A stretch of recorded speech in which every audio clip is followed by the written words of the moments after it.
Hello there, welcome back to Marcelian Online. This week on the PTR we finally have Mythic Plus to test, and rating is probably enabled as well, and together with all of this we actually have buffs and nerfs for a bunch of classes and also some tier set addressments. They've addressed the tier sets essentially, and there are a couple of them that change very slightly, but most of them have quite a few buffs. So let's start it off really quick with the Death Knight as the first alphabetical class in this situation, and Deathbringer has been addressed as well, plus, you know, it's kind of covered most of it in our Frost Death Knight rework as well. But Exterminate Second Sight has been buffed by 20% in terms of its damage, while for Rider of the Apocalypse, for Frost at the very least, Mawsworm Menace has been updated as well, increases the damage of Obliterate by 10%, and Remorseless Winter lasts 2 seconds longer as we move into a world further and further away from death and decay. Frost Scythe now shatters Trollbane's Chains of Ice, which was a concern that we had when we initially tested the Frosty DK rework. And White Mane's Famine makes Frost Scythe now add a stack of Undeath and spread it to a nearby enemy. This is actually part of the tier set as well, which is really interesting because the tier set buffs Undeath quite a bit. We'll see how this plays out if we keep spreading this in AoE more and more. It's going to be interesting.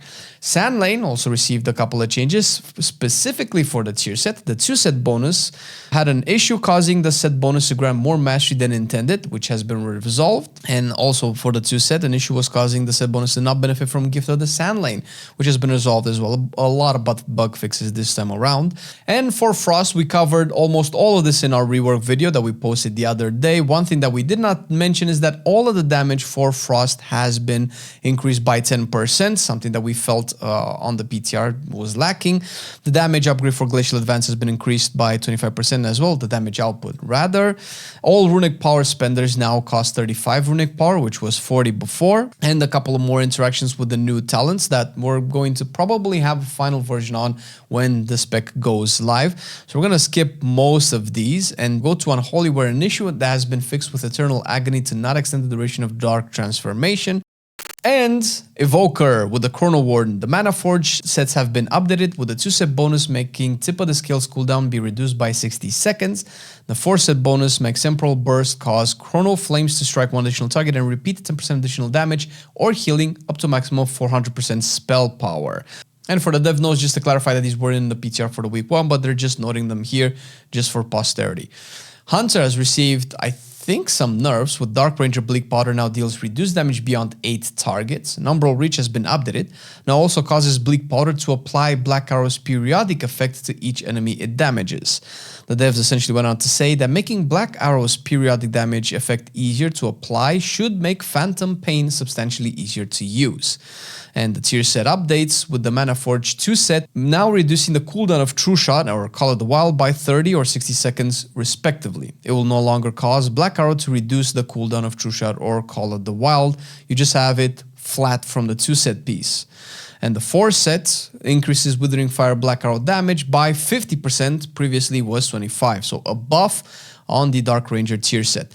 The Sentinel tier set has the 2 set bonus with an update. Now additionally increases rapid fire damage by 25%, obviously for marksmanship, and for survival.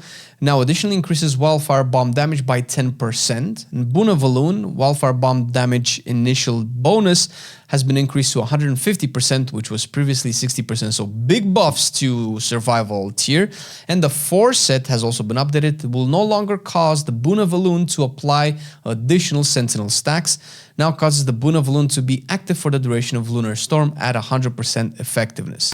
Beastmaster has received an update with Wild Speaker. Dire Beast summoned while Bestial Wrath is active will gain Wild Speaker's damage bonus at a reduced duration. More updates for Mage. The Frostfire hero talents will see the 2 set change for Fire, which will now affect Frost Fire Bolt instead of Ice Nova that was previously. And for Frost, the 4 set has been updated. Pyroblast damage is increased by 200%, and now Pyroblast will now benefit from Splitting Ice. It's gonna be fun to see Frost shoot double Pyroblasts out. And the 4 set tooltip has also been updated to show the damage values instead of percentage effectiveness. Alright. Spellslinger, Mana Forge 2 set bonus, chance to trigger increased to 100% up from 50%, so it's essentially guaranteed. And for Arcane, the 4 set now also increases splinter damage by 8%, and it hits up to 8 targets, which was previously 5. So this is a buff. The Sun Fury set has also been addressed, with a 2 set bonus now increasing Spellfire Fear spell damage, say this 3 times fast, by 2%, previously was 1%. Now will also increase Mana Cascade's haste bonus by 0.5% per stack. It will no longer have a chance to make the Phoenix not consume spheres. And the 4 set now additionally causes exceptional spells cast by your Phoenix to instead increase the duration of your next Arcane Soul for Arcane or Hypothermia for Fire by an additional 1 second per cast. Flame Quills and Lesser Time Warp duration increase to 13 seconds, up from 10. So overall buffs for all intents and purposes. Brewmaster has received a bunch of changes, with Waka the Ox being updated. The stomp damage has been doubled and its chance to trigger has been halved. Additionally, it now also reduces the cooldown of Invoke Nuzal, the Black Ox, by 30 seconds per point allocated. And a lot of the talents have been adjusted in terms of their positioning. We'll have a video on the Brewmaster rework soon. Shadow Priest, that was doing quite a bit of damage. Now, Idol of N'Zoth triggers at 50 and 100 stacks of Horrific Visions instead of 25, 50, 75, and 100. The Insanity generations from 100 stacks of Horrific Visions is now 12, down from 20, and all damage has been reduced by 4%, because we cannot have Shadow Priest do too much damage. I kid the shadows. There's been some updates to the visual of Idol of N'Zoth, which was very underwhelming when we tested it. And Subservient Shadows now increase the duration of your summon minions by 20% instead of just a flat 3 seconds. Void Weaver has received some changes, with Shadow Ward deaths from Deathstorm and now have a reduced chance to trigger Death of Shadows. Death Speaker now increases the health threshold for Death of Shadows. And Subservient Shadows now increase the duration of your minions from Death of Shadows. Rogue has had quite a few fixes to Fatebound, which is something that's been plaguing Rogue for quite a while.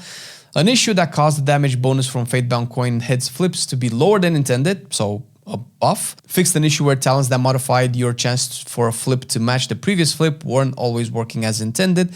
This fix should be an overall damage increase again. And Mean Streak tooltip has been updated. No longer includes multiple times in a row. This clarifies the behavior that any coin flipped by Dispatch or Envenom is more likely to match the same face as the last flip. And for Outlaw, Killing Spree, the new version, only strikes enemies in front of you now, and its cooldown has been increased to 3 minutes, previously was 1.5 minutes, and its icon has been updated, because now we have a new Killing Spree, much to the dismay of some rogues, from what I understand. Stormbringer Shaman. Enhancement Mana Force 2 set bonus has been changed, where it now activates Ascendance for 5 seconds every 6 Awakening Storms, from the previous 6 seconds every 3 Awakening Storms. So this is a big nerf if maths works properly in my head. The Elemental has had some visual changes to increase the FPS of everybody else. The following spells no longer display their projectile spell effects for allies in dungeons and raids, and it's mostly overloads. Lava Burst, Lightning Bolt, Ice Fury, Elemental Blast, Earth Shock. Overloads no longer show for anybody else, and the visual effect of Earth Shock now has a smaller impact visual for allies in dungeons and raids.